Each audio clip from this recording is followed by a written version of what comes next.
avid readers, book nerds, or casual observers.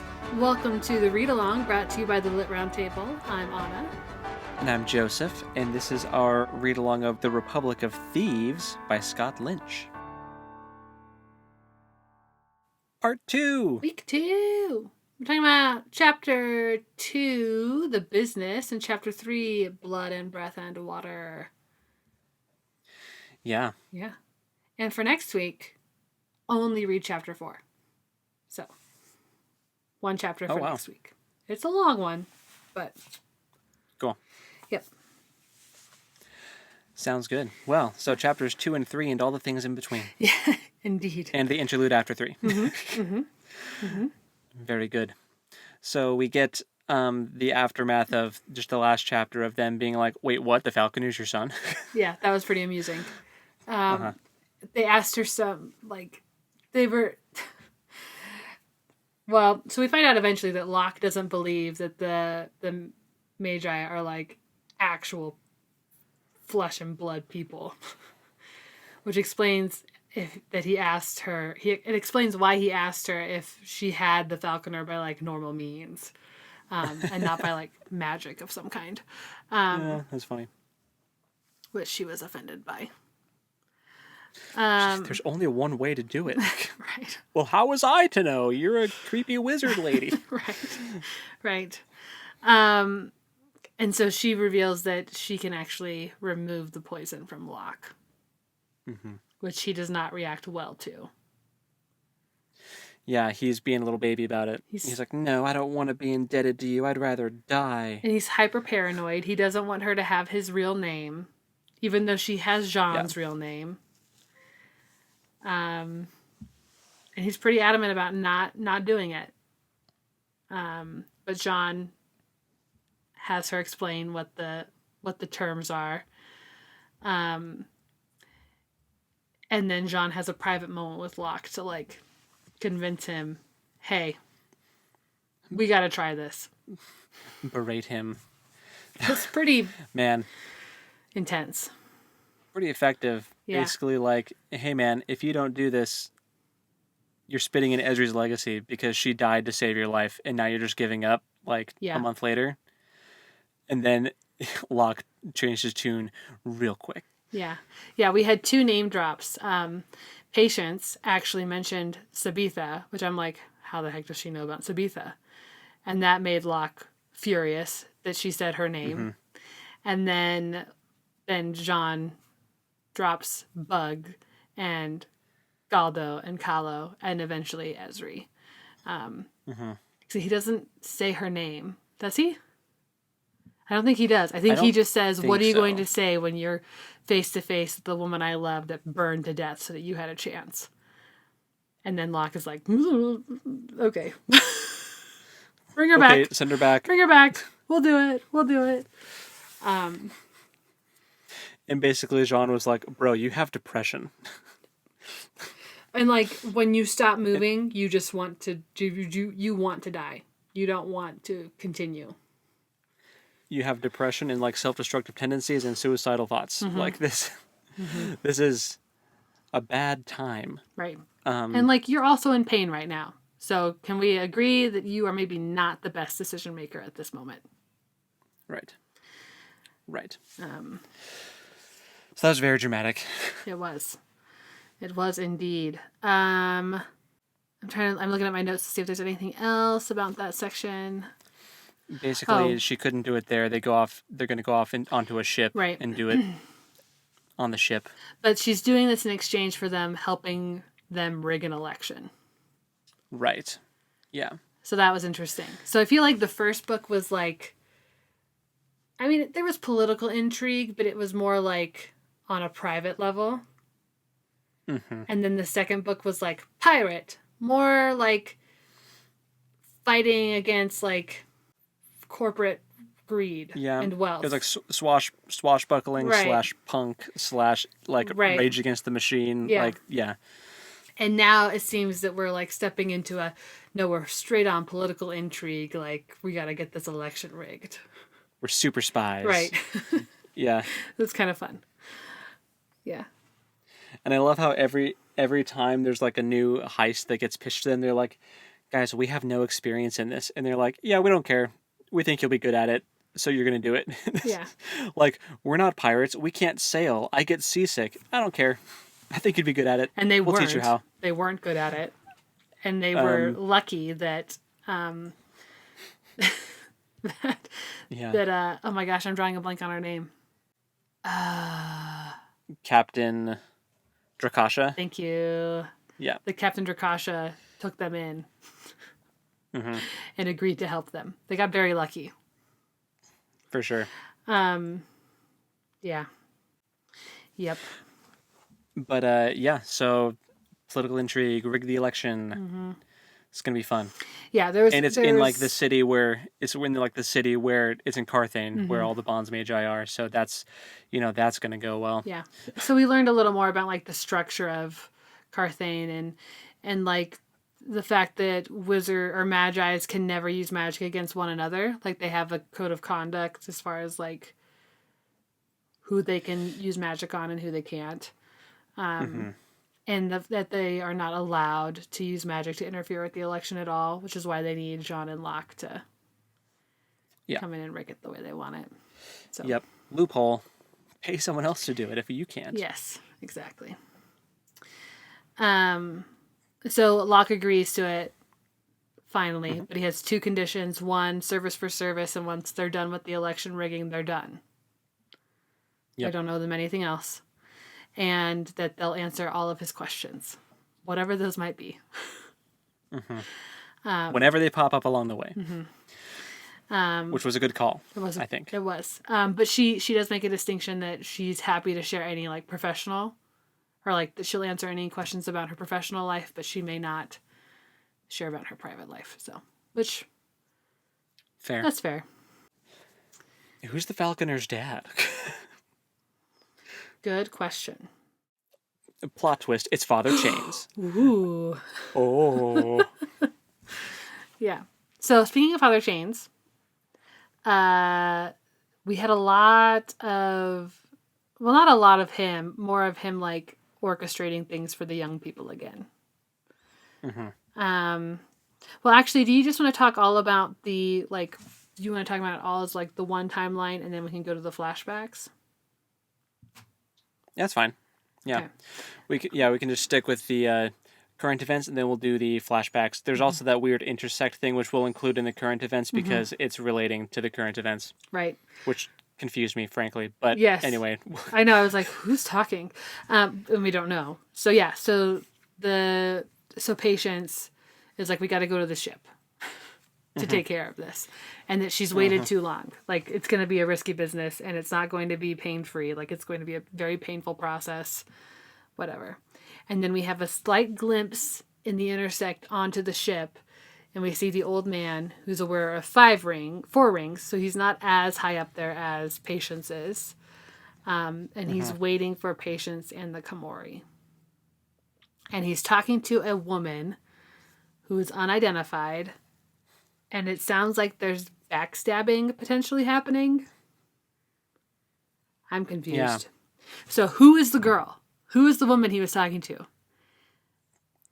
I want to read a few more chapters in and then go back and reread that because I'm just so perplexed. So my guess is that it's either Sabitha or it's the girl from the last book whose name I can't remember. That killed the Physiker at the end. Yeah. I could see either one. Because we know that girl had other connections and then she disappeared. Yeah, we'll see. But yeah, so there's potential shenanigans happening with the Magi. For sure. I think that here's a prediction. Ready? So spoiler warning in case I'm correct. It's a prediction. It's part of reading. I think that Sabitha is wrapped up with the bondsmagi somehow. Yeah. I think she's still alive. I think that eventually we'll get a name reveal for Locke, but he tells it to her, and then she's gonna have total power over him because she'll know his real name. Oh. because like he is head over heels in love with her, and we still don't know if that was requited or not. That's true. We don't know. For all we know, this is just one big weird one-sided crush and obsession. Yeah. We don't know that she reciprocated any feelings at all. So like if she's with the bondsmagi, might use that against him and use that to get him to reveal his real name, and then she'll be able to. He'll be in her back pocket. Mm-hmm. So that's a possible prediction, I think. Question: does Jean know Locke's real name? I don't think so. Yeah, I don't think so either. I don't think Locke's told anyone. I think the only people that know Locke's real name is Locke, because he was orphaned and catch fire. So, yeah, I think that's it. I think he's the only person that knows his name. Fascinating. I mean, there could be a reveal that proves me wrong, but right now that's what I've been going under. That's what I've been assuming. Yeah, no, I think that's accurate. That makes sense to me. So they're on the boat and they're reunited with their cat, Regal, which is really cute. That was awesome. Locke's like, I'm hallucinating. There's no way this is Regal. And he's like, I'm not a cat person, but he loves that cat, so. He keeps saying he's not a cat person. He's like that dad who didn't want to get a pet, but then the family gets a pet, and then he gets like really attached to the pet. Yeah. Mm-hmm. Yeah. Creepy magic on the boat. They're sailing against. There was that whole scene where they're sailing against the wind, and someone, I don't know if it's Jean or Locke, make a comment to like one of the other magi that are on the boat. It's Jean. Jean, and she tells him that we're using a private wind. That's so funny. And then he tells Regal like, okay, bro, we gotta like lay low here because we don't want to mess with these people. They make their own weather. Yeah. I think Jean has very quickly realized that he is in way over his head, but he's also so desperate to not be alone. And we find that out when he's like talking to Locke and convincing him to do this, that he's like, I cannot be the last one standing. Yeah. And so then, which is interesting because once the healing process begins, it becomes very clear that this is going to be painful. And Patience tells Jean that he needs to go away while they do this. And he's like, no way. I'm not leaving. I bet he regrets that decision. I think he's going to, because she's like, well, you have to be quiet and you can't interfere. And if you do interfere, I will make you go away. I know your name. So they that was creepy. The magic's super creepy. Because they had to like collect like specimens from him, like drops of blood and like parts of his fingernails, and they had to collect his breath. And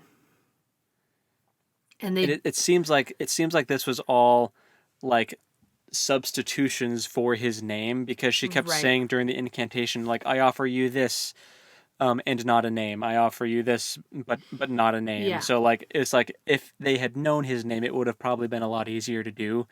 But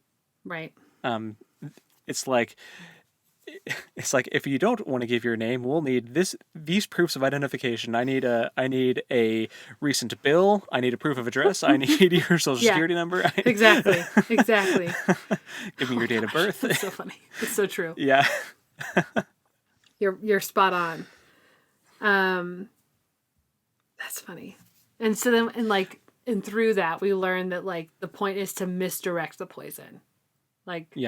Which is fascinating. They're creating like a double and like the poison's going to kill the magical double and not him. Right. But throughout this ordeal, it's like super creepy. It gets super cold, and Locke starts freaking out. He's in pain. Jean pukes. He just loses it because it's just so like the pressure is so intense, and he's freaking out so bad. But then the part that was like the creepiest was when Locke starts seeing stuff, and he sees Bug just sitting on his chest like a freaking sleep paralysis demon. Yeah, and because it's Bug, but he's like disfigured and He's it's creepy. like not Bug. He's still got a crossbow bolt sticking out of his neck, and his eyes are all blacked out, and he's all creepy. And he's like saying things like, "I couldn't go on because." What was his reason that he couldn't go on? It was super messed up. So I remember. Okay. It's because he said that his sins were etched into his eyes, and when Locke looked closely, like his eyes weren't totally blacked out. It was like little lines of writing covering his eyeballs. And see, I was listening Locke to was this like, part, so I missed that. But yeah. I was too, but it was during my lunch break, so I had undivided attention. Yeah.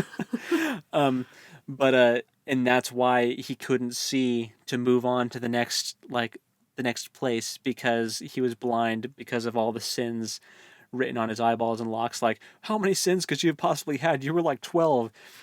Which I didn't realize that's how young Bug was, which just breaks my heart even more.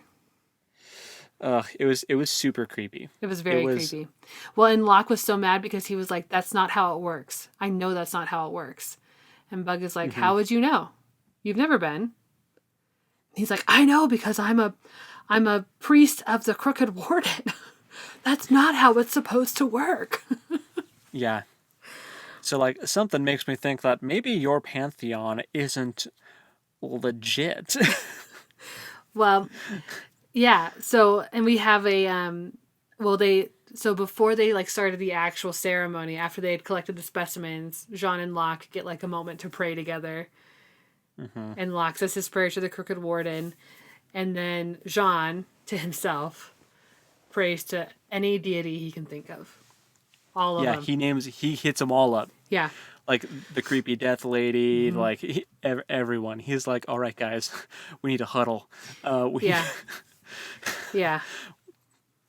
But I've pretended to be like, what's the word? Like I've pretended to be in your group acolytes before. Of all of you. Yeah. In training. So I need a favor from all of you. I need you to let this guy live, please. Yeah. It was very sweet. It was. I just love Jean so much. Yeah. Jean is the GOAT. Like, for sure. 100%. Yeah, I was excited in the flashbacks that we're back to that Jean is back too, which is nice. Yeah, so it kind of ends on a cliffhanger there, because it ends with like Locke is in extreme pain and it's really creepy with Bug. Yep, we don't really know what's happening there, and we probably won't until the next chapter. Right, but that's okay. Right. So back to our flashbacks. The first interlude is called "The Boy Who Chased Red Dresses," and the second one is called "Orphan's Moon." So there's a moment where Locke and Father Chains have a conversation, and like they're debriefing basically the whole exercise of the false capture of Sabitha and whatever. Yeah. And it comes out that Locke has had feelings for her for a very long time. And then Father Chains feels bad because he didn't realize that it had been going on since before. Well, he didn't realize that they knew each other. That.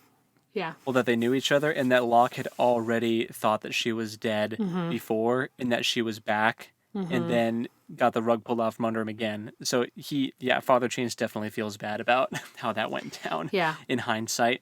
Right. Which is just further evidence that Father Chains does actually care about these kids versus the orphan maker or whatever. Not the orphan maker. That's Critical Role. Critical Role.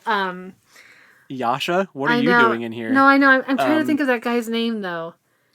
The Thief Maker. See, I was close. Yes, the Thief Maker. Yeah. Who didn't care about the kids at all. The Shades Hill guy. Yeah.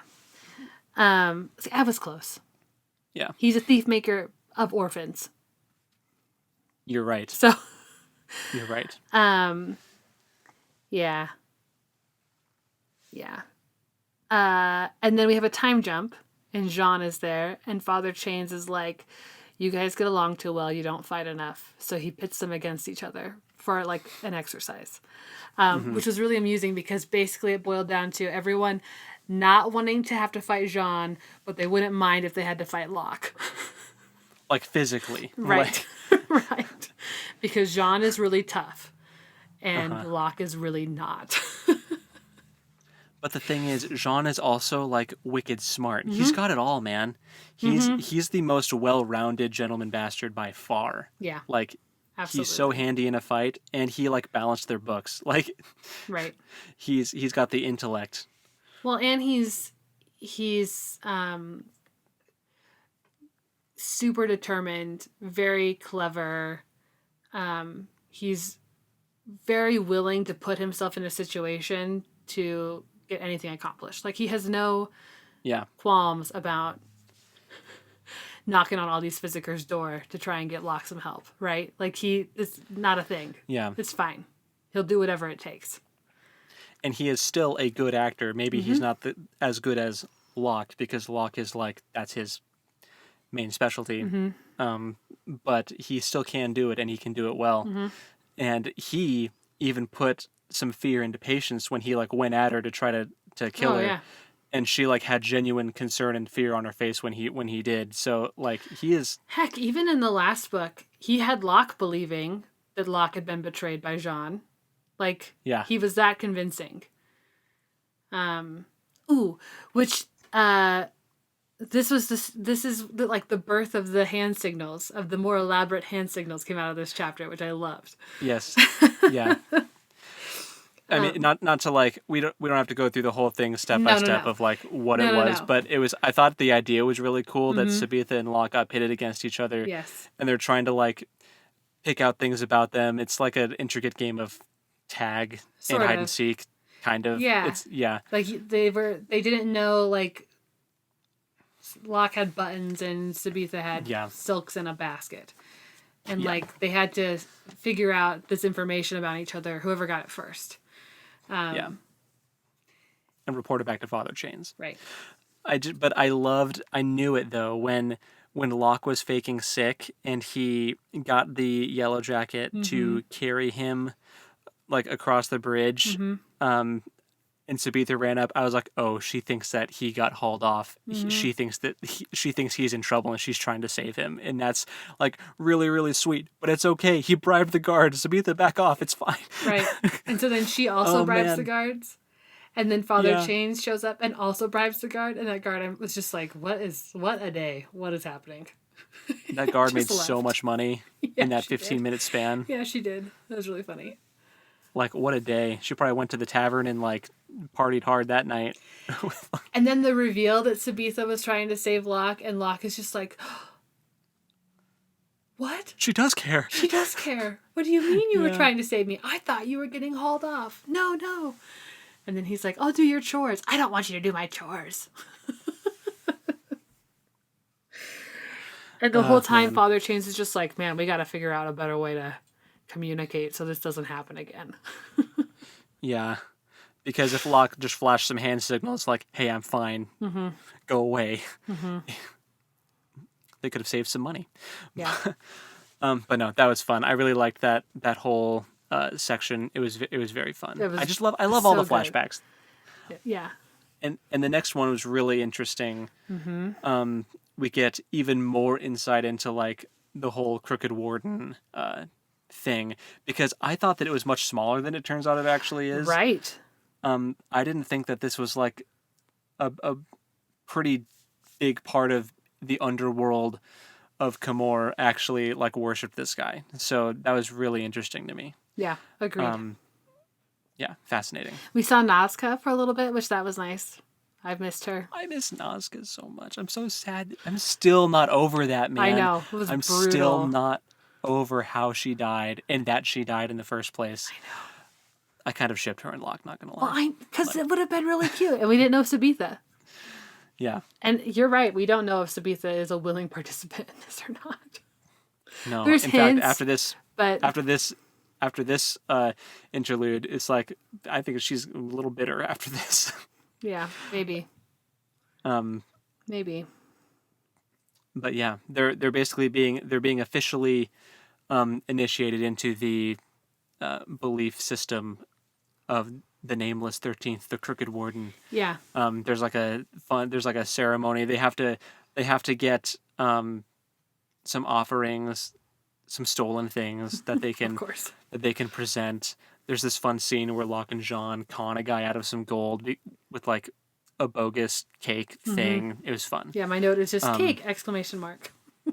Yeah, cake. Yeah, no, it was a good time. It was. Sabitha stole some batons from some guards, which is courageous of her. She's a tough cookie. Mm-hmm.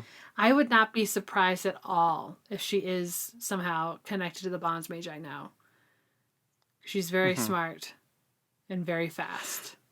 Yeah. I mean, the first interlude was called like Living in Her Shadow or something, right? So I feel like she has always been the most competent of the gentleman bastards. Maybe, I mean, I think she and Jean are different, but I think they're a similar track, honestly. Yeah. As far as like competency goes. Because Locke is just, he's like pure chaotic energy of like, he is wicked good at being a thief. Yeah. But he hasn't like refined it and like honed it. Like, cause I mean, he's the Throne of Comor, right? He's the best thief to walk the earth at this point in time. But in these flashbacks, he's not there yet. Like, he's still a kid. No. Yeah. The first flashback, he's sure. like, maybe 10. Because in the second one, it's his 13th birthday. They're assuming it's his 13th birthday because they don't really know how old he is. Right. Orphan. They're guessing. So. Yeah. So he's still a kid. Yeah. Yeah. Sabitha is older than him though, by like a year or two. So she's got seniority, and it's kind of like that puppy love crush type situation. And Father Chains even like tries to tell him like it'll go away eventually, but you know, the readers, we all know, no, it doesn't even. Well, even at that point, Locke is like, will it go away? It doesn't feel like something that's going to go away. Yeah. I'm like, it doesn't, buddy. I'm so sorry. No, you are love struck, my dude. You're in this. But yeah, so they have this initiation type ceremony thing. It was really fascinating to see. I was trying to pick out like the voices of the people. I think that Kappa Barsavi was in there. Like his voice sounded familiar. I think he was one of the masked people that was like pretending to be one of the other deities. Which that would make sense because Nazca was there also getting initiated. Right. But it just blew my mind that it was so much bigger than we thought. I thought it was just kind of like a Father Chains and the Gentleman Bastards thing. Exactly.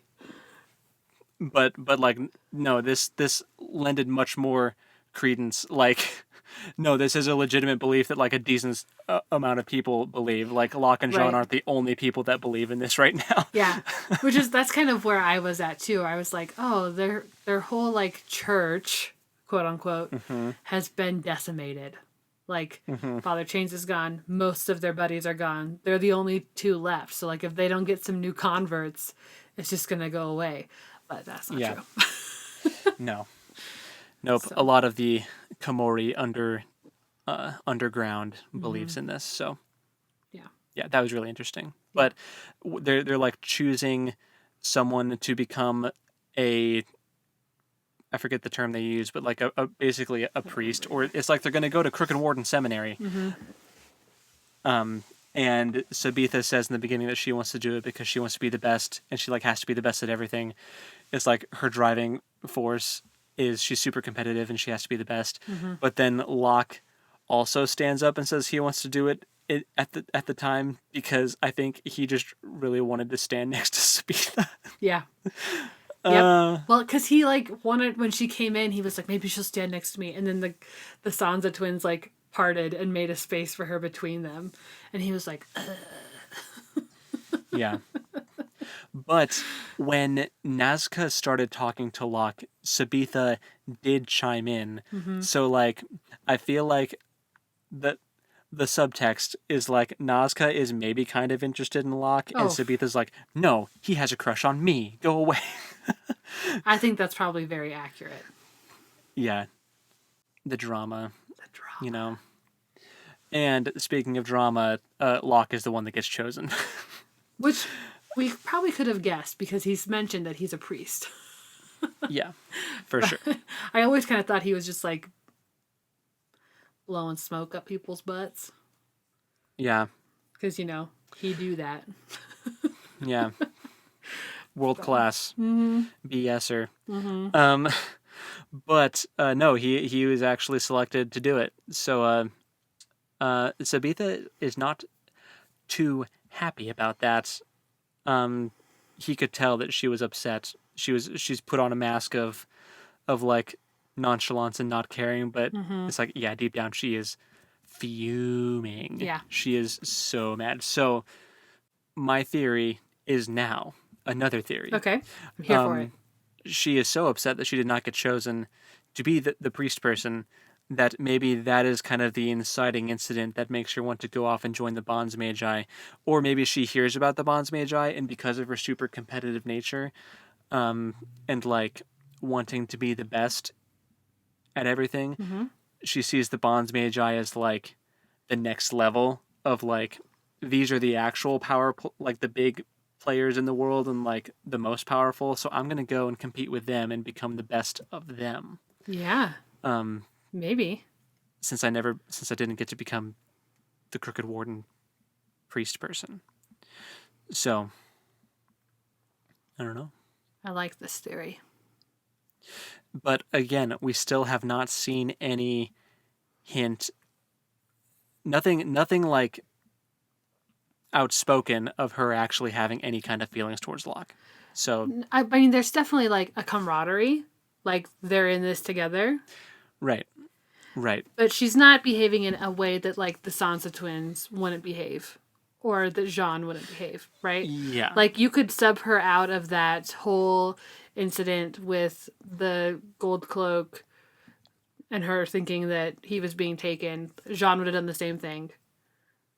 Kahlo and Galdo would have done the same thing.